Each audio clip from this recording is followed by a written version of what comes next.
Hi everyone, my name is Olu Olabode and I'm here with you again today. And as you know, my passion is challenging, motivating, and encouraging you to live out the dreams God has put in your heart. So today, what I want to talk about is having a vision for your money. So I'm talking about money.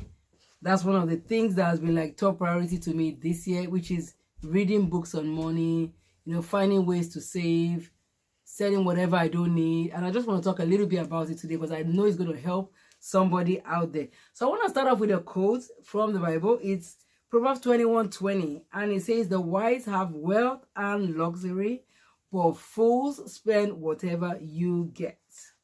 The wise have wealth and luxury, but fools spend whatever they get.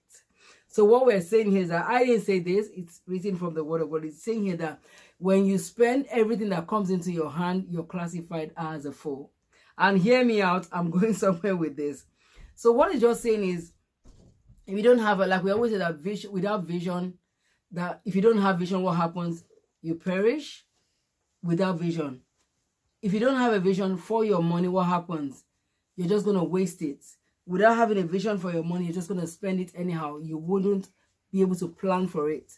So that's what I'm talking about today. So I have a few questions for you. I want you to just, food for thought, just think about this as I read out these questions. The first one says, if you lost your job today, would you be able to maintain the same lifestyle or your current lifestyle for 2 weeks, a month, 6 months, or longer? If you lost your job, would you be able to maintain the same or your current lifestyle? Second question, how long can you survive without a paycheck? Food for thought.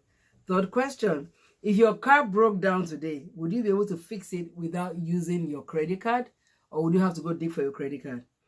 Fourth question, are you a spender or a saver? So those are a few questions I just want you to think about. That's food for thought. And why I'm sharing this, because I said earlier, if you don't have a vision for your money, you will spend it all. So, it's so easy for us to go to work week after week. If you work 25 hours a week, or you work 40 hours a week, or you work 60 plus hours, no matter how many hours you work a week, but there's no use going to work week in, week out, having a business week in, week out, whatever money comes to your hand, and you don't have anything at the end of the year. Or in 5 years' time, you look back and you think, what did I do with all the money that came into my hands? What did I do with all the income I earned? Maybe, for example, no matter how much you earn and you can't account for it. It's really, really sad. So that's why we need to have a vision for our money. Have a plan for the money before it comes into your hands. Before you get the money, plan for it. So I just want to share a few tips on having a financial vision for your money. So tip number 1 is get financial education.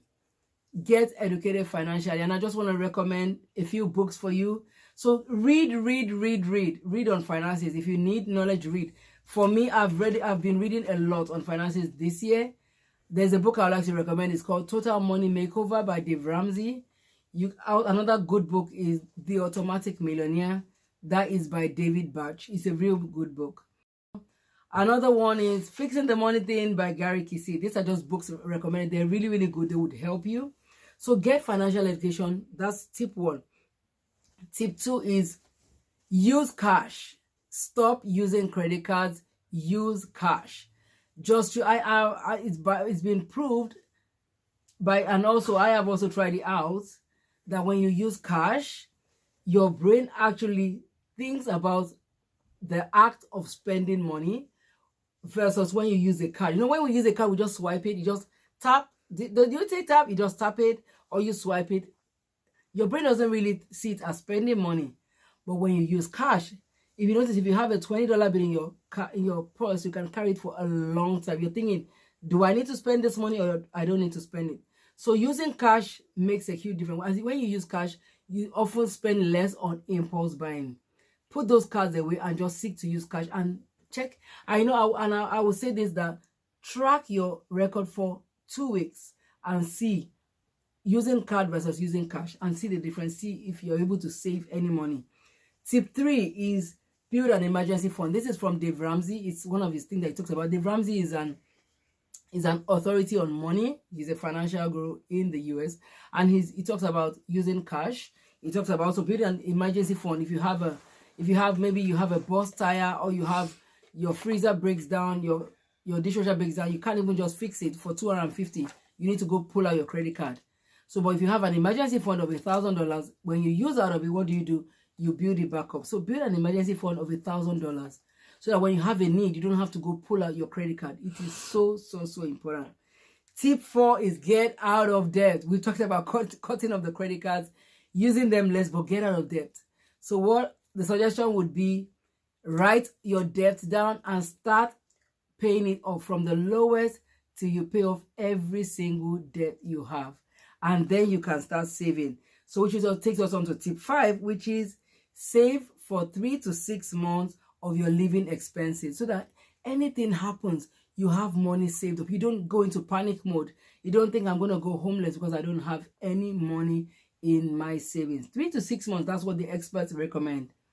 It's what I read up as well. And tip 6 is keep saving at least 10% of your income towards your future. One thing that's really helped me is open a different savings account.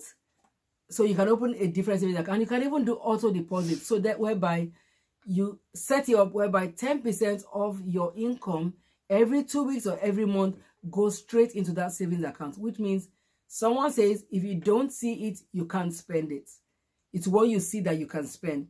Your taxes, you don't see it, the government takes it out before you even get paid. Do the same thing with this 10%. Put it towards your saving, towards your future. And trust me, you would see the difference as you go down the line. And you might think it doesn't really matter. I want to share a short story. There's a guy that I know that, every day he spends $3.20 on buying 2 newspapers. He buys 2 newspapers every single day. And I was sharing with my husband that when you calculate how much he's spending per day, per week, every day, you calculate, I'm going to give you its homework. Calculate 320 times 5, 320 times 30 days. If he buys it every single day. When I calculated him buying those newspapers over 10 years, it came to over $11,000. You see, it looks so little, $3.20 a day, but it came up to $11,000. If you just invest that $11,000 in a mutual funds account, the difference, trust me, in 15 years, in 20 years, there is going to be a big difference. It's going to be a cushion for you that you can use. So let's get a vision for our finances. You want to go somewhere. We want to be next year, not where you are this year. You want to move forward. Start by having a financial vision for your life. And if you haven't connected with me, you can on Facebook, Instagram, and Twitter. I love questions, comments. Have a great week ahead. See you again next week.